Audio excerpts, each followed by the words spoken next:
This is Andi Purewal for Boxing News. I'm joined by former world champion Jamel Herring here in New York. Jamel, the takeover is back.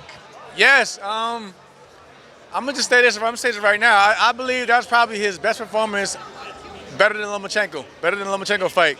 Because the Lomachenko fight, you know, he started out strong in that fight, and then he kind of gave it away in the mid to late rounds to that 12th. But this fight against Josh Taylor, who's a great champion in his own right, he pretty much closed out the show and he finished strong down the stretch. What was the most impressive thing about his performance tonight? His speed, his timing was on point tonight, and he was just composed. I felt like, if I'm being honest, remember when Josh Taylor fought Jose Ramirez and Josh kind of got in Jose's head and Jose became over aggressive? That's what I kind of seen from Josh Taylor tonight, him being overly aggressive in there and falling into Teofimo Lopez's game plan, which is speed, counter-punching, lateral movement, and things of that nature. There were some times in there where it looked like Josh was hurt and certainly wobbled. Did you ever think that maybe Lopez could have got the stoppage?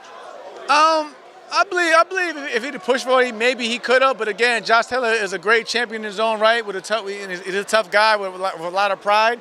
So he probably would have got back up. It probably wouldn't have kept him down. But again, you can tell that Josh was a bit bothered by some of those shots from the power of Lopez But overall, I believe the right man won tonight.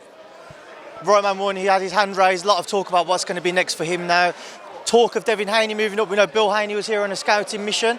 The version you saw of Teofimo tonight, the most recent version of Devin you saw at 140. I mean, that's a bad predicament to put me in right there, because we already know the criticism behind Devin Haney's last fight against Vasily Lomachenko and so forth. But again, I believe that it's still a good fight to make, because those two have a lot of history together, a lot of animosity. They should have did it at 135, but hey, now they can do it at 140 pounds. Just final one before I let you go, Jamel.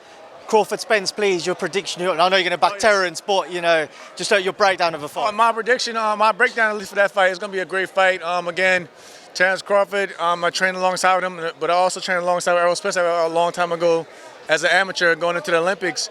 And both of them are phenomenal athletes. They both have great attributes within their own rights. Two completely different personalities and styles, but again, everything they do is pretty much phenomenal in their own right.